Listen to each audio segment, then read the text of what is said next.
Good morning, student. Today, in this video, I will explain some important terms which are very important for the exam purpose, and these terms also important to understand the chapter. The first term is work list. Actually, I already explained this in my last video. Work list. Work list means a list where some kinds of work mentioned according to responsibility of the government. Actually, a single type of government is not able to complete all the work. That is why in our constitution work are divided according to responsibility of the government. And we know that there are three level of government, three tier of government: central government, state government, and the local level government. First work list, union work list or center work list. In union or center work list, those work are mentioned which are responsibility of the center government. In this concept, only this work will done by the central government related to defense, related to finance, related to security. All these kinds of work come under the responsibility of the central government. In this work list, there were about 100 work mentioned. But after 2016, two work are removed from this work list, and right now at present 98 work are mentioned in the center work list. Second one is the state work list. State work list are those type of work list in which only those work are mentioned which are the responsibility of the state government. In this work list, there were about 61 work were mentioned. But right now in this work list, 59 work are mentioned. It's known as a state work list. And the third is the concurrent work list. Concurrent work list, in this type of work list, which type of work, those type of work mentioned which are responsibility of the central government as well as state government. It means to say both type of government makes rules, regulations related those topics which are mentioned in the concurrent work list. Now the question arises, if the central government is making some kind of rules on this topic, state government also making some type of rules and topic, and if there any type of conflict, if there any type of differences arise, then the rule which made by the central government will approve, or the rule which made by the state government will approve. Because public have to follow the rule and regulation. If the central government is saying that this type of work we have to do, but state government make the rule against, and if the state government is saying you have to follow that kind of rule, and the central government is mentioned no, then the create the problem in front of the public that they have to follow that kind of rule and regulation, or they have to follow those rules and regulations which are made by the other authority. That can be the central government or that can be the state government. The answer of this question is central and state both are free to make rule and regulation related this type of topic. In concurrent list, the example of concurrent list are related to agriculture, related to medical, related to education. Both authority free center as well as state. And if any kind of conflict arise, dear student, if any type of conflict arise between the central government and the state government, then those rules will approve which are made by the central government.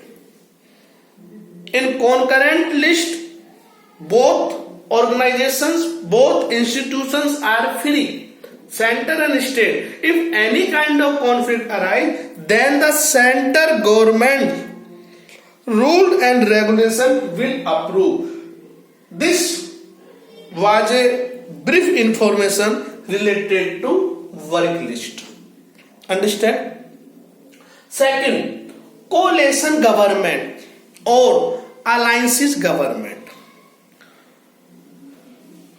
When India got independence from 1947 to 1990, there were no problem of majority, because in mostly all elections Congress got clear majority, and in that time Congress was the only powerful political party, and mostly in all time Congress won the election and they made the government.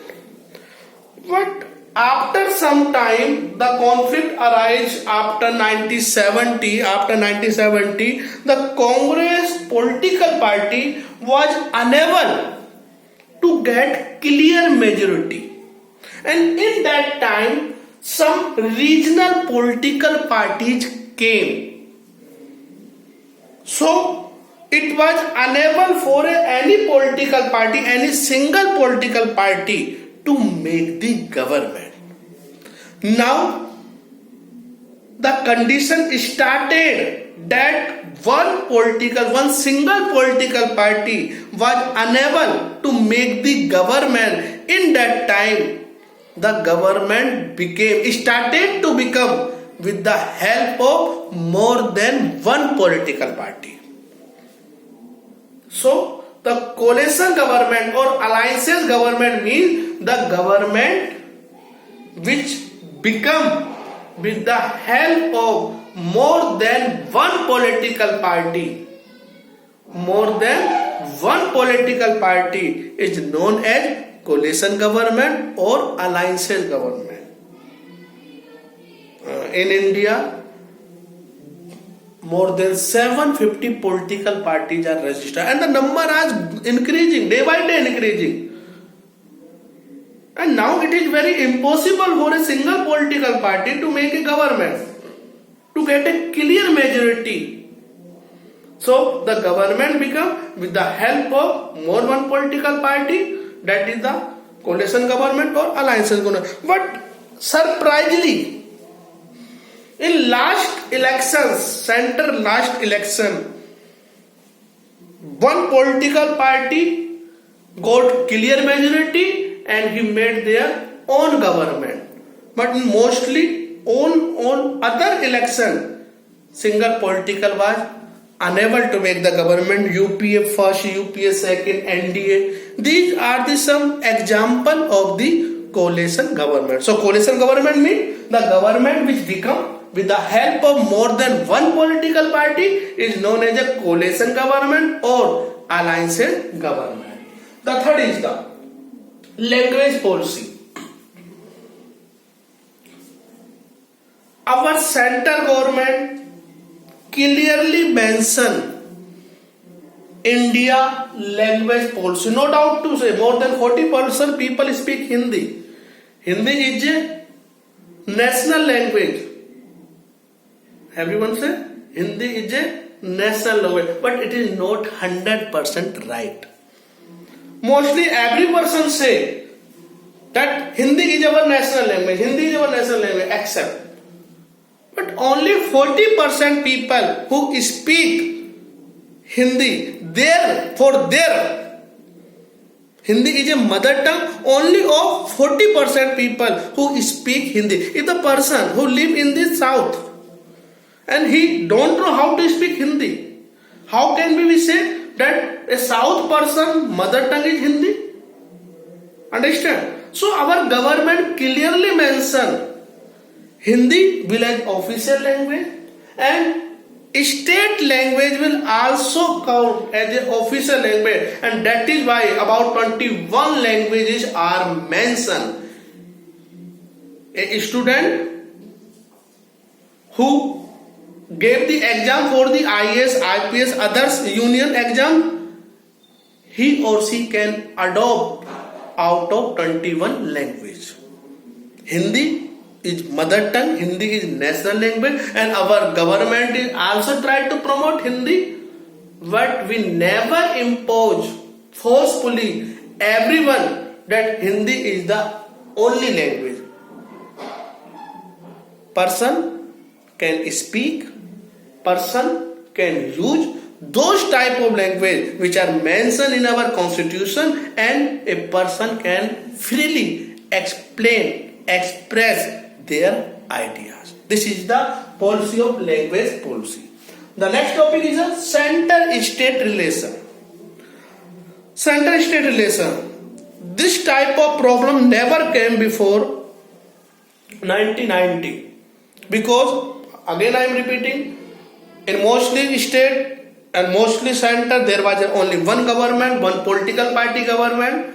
Center political party and the state political party government were same, so there never came any these type of conflict, because center government and the state government, the political party was same.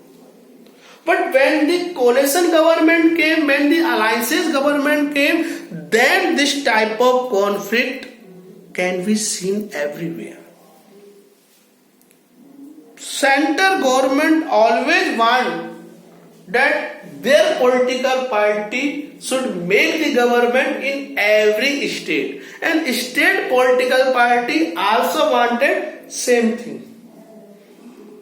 So a conflict came between the center government and the state government. So it was the time to explain by Supreme Court what were the relation between the center state and the state, the unitary election. So why? So that center and state relation can be become good. Otherwise, any type of disintegration can be come. And next is the 1956 Act. This was the act which passed in the Sri Lanka. 1956 Act. According this act, Sinhala became the official language of Sri Lanka, and the person who speaks Sinhala and the student who speaks Sinhala, they got preferential policy in Sri Lanka, universities and employee of Sri Lanka. And the last one is the unity government. The unity government is also the example of the Sri Lankan government, where only one type of government, there is no any type of government. In India, federalism, center government, state government, local level government. But in Sri Lanka in that time, only one level of government working, and that type of government was union government or center government. So unity government means only one level of government. Dear student, in this video I explain mostly all those important terms which mostly we can see in the exam. In next video we will explain, we will start a new chapter. That chapter is the chapter 4, because chapter 3 is not mentioned in our CBSE 10th board exam. Thank you very much.